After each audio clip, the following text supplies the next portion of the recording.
And now, it is my distinct honor to introduce today's commencement speaker and St. Mary's alumnus, Michael Collopy.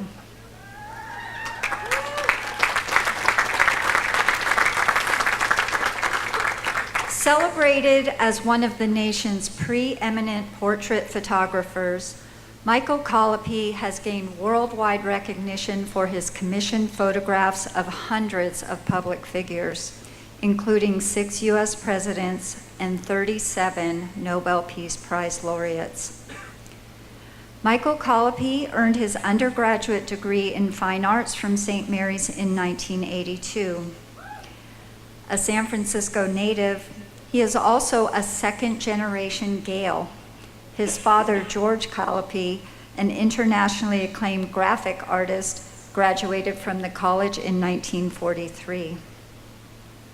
A self-taught photographer, Michael Collopy's enthusiasm for the arts led him to meet and spend time with such luminaries as Ansel Adams and Richard Avedon, who offered Michael their artistic advice and encouraged him to pursue a professional career in photography. From photographing Mother Teresa's mission in Calcutta to the Rolling Stones in France, his photo assignments have taken him around the world, and his portfolio features an unlikely mix of politicians, human rights activists, and entertainers such as former President Bill Clinton, former Russian President Mikhail Gorbachev, the Dalai Lama, Bono, George Clooney, Penelope Cruz, B.B. King, and a singer who Collopy worked with for many years, Frank Sinatra.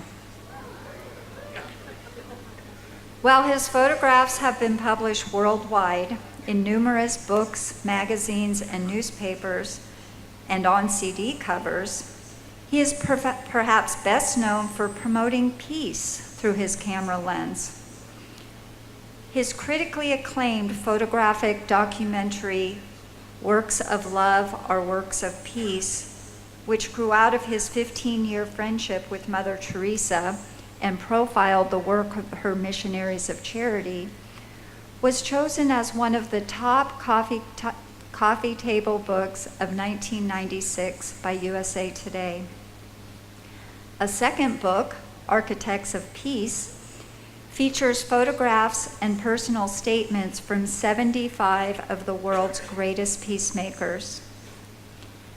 And after the tragedy of September 11th, he collaborated on the Peacemakers Speak, a website profiling reactions from living Nobel Peace Prize laureates in the aftermath of the attacks on the U.S. The website is preserved in the archives at the Library of Congress. Even though his photo assignments have taken him across the world, Michael Collopy maintains a strong connection with the college.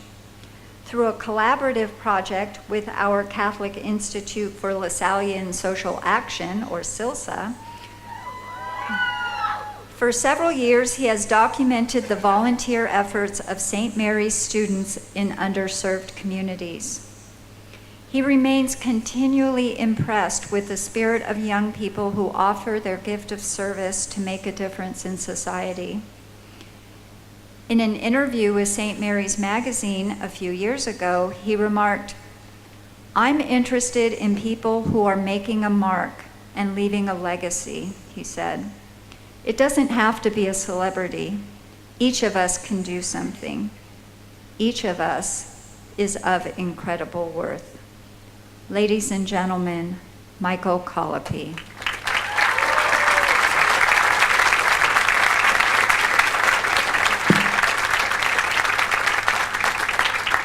Thank you, St. Mary's family. Good morning.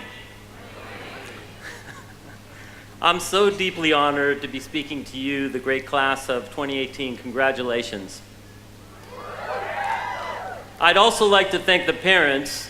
In fact, I'd like to thank the parents twice.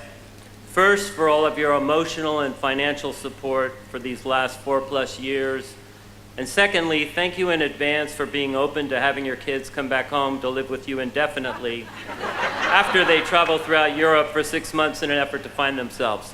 That's what I did.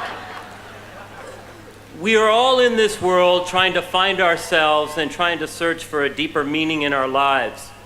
Mahatma Gandhi said, if you truly want to find yourself, you should lose yourself in the service of others. I've found that true happiness and fulfillment comes from the courage to empty yourself in the service of other people. I've heard these words echoed all throughout my life in the great individuals I've been blessed to know and work with. When I graduated from St. Mary's in 1982, I had a degree in fine art. That very same year, I met two individuals that would change the trajectory of my life. I felt perhaps that very same anxiety that many of you feel now, not knowing what my future would hold or how to even get there. I was lost and living at home. I thought perhaps then getting some creative job, but those jobs were impossible to get right out of school. It was at that time I saw a photographic exhibit of the great American landscape photographer Ansel Adams in Oakland. I was mesmerized by his photographs of Yosemite. Someone at the museum told me that he lived in Carmel Valley. That very next day, I called up 411 information for a listing on Ansel Adams in Carmel. Sure enough, he was listed in the phone book. I called him up, he answered the phone and invited me to come down. That's how I got involved with photography. I mention this only for the reason that in regard to finding your passion and your vocation and discovering your voice and what you love, it may just be a phone call away. The second individual I met in 1982 was Mother Teresa of Calcutta. She came to San Francisco to set up a house for her poor here. I met her completely by chance as I first walked into the basement of the cathedral. She was right in front of me. She invited me to come back to her house, and that very next day when I arrived at the door and rang the doorbell, she answered the door and said, "I'm so glad you're here because you're going to drive me around to all my appointments today." That's how I got to know her, was driving her around in my car. I was always amazed at the myriad of emotions that would surround her. Some would cry or kneel or kiss her feet.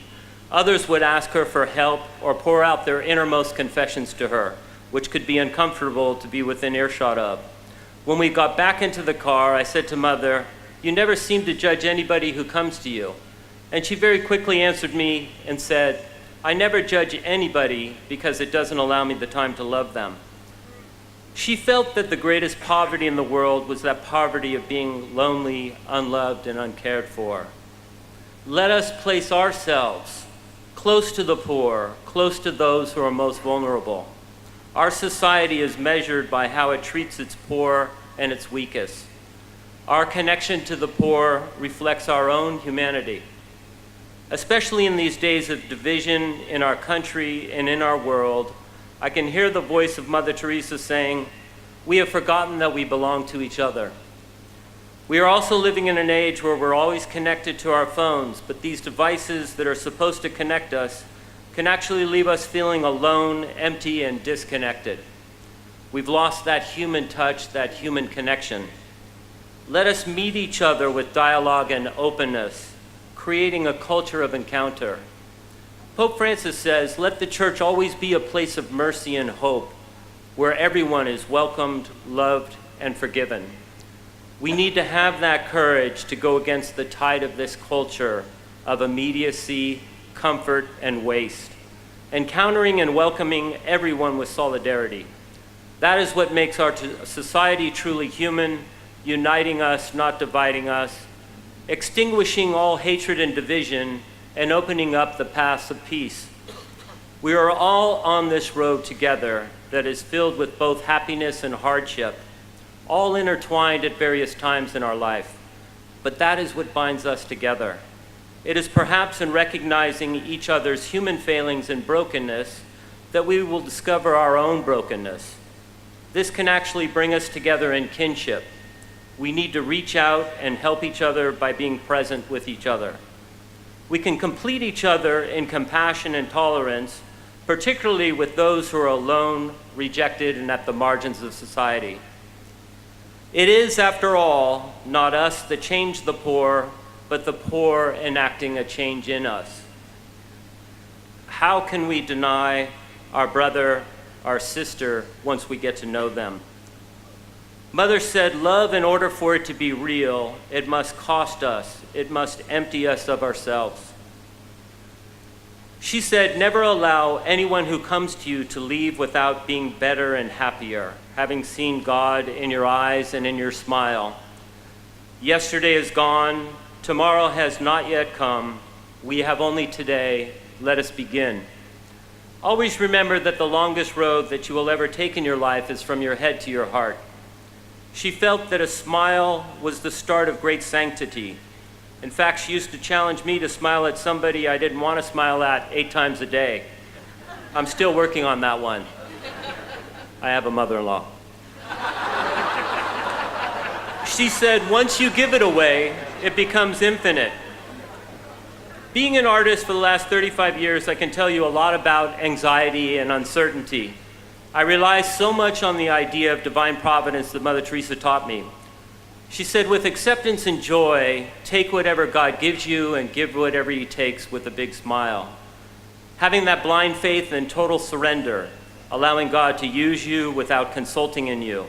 She explained it to me one time in the car by pointing out some empty cables and telephone lines on the roadside and said that we need to be that empty cable and allow God to be the current that runs through it. Prayer in action is love, and love in action is service. Never give way to discouragement. Defeat it with joy. It is there where harmony and happiness can be attained. When I reflect back on my life's work, I think far less about the photographs and so much more about the relationships that I made along the way. I was blessed to know the great poet Dr. Maya Angelou, and we spent many Thanksgivings in her home in North Carolina. She said that people won't remember what you said and what you did, but they will remember how you made them feel. At the end of life, we will be judged not on our accomplishments or our diplomas, but what we were to each other. I was hungry and you gave me to eat. I was homeless and you took me in. I was naked and you clothed me. These were very real things that I witnessed in my travels with Mother Teresa. But it went a step further, hungry not just for a piece of bread, but hungry for love. Naked not only of clothing, but naked of that self-respect and dignity. Homeless not only for a house of bricks, but homeless of being rejected and alienated. That is where you will encounter God in the distressing disguise of the poor. I would like to leave you with the words of Archbishop Tutu, who said that God has a dream.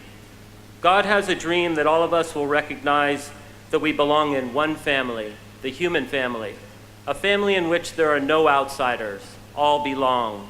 All are held in this embrace of this one whose love will never let us go.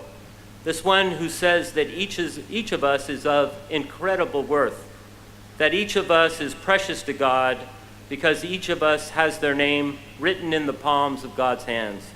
And God says there are no outsiders. Black, white, young, old, rich, poor, all belong. And God says, I only have you to help me realize my dream. Help me. God bless you, class of 2018.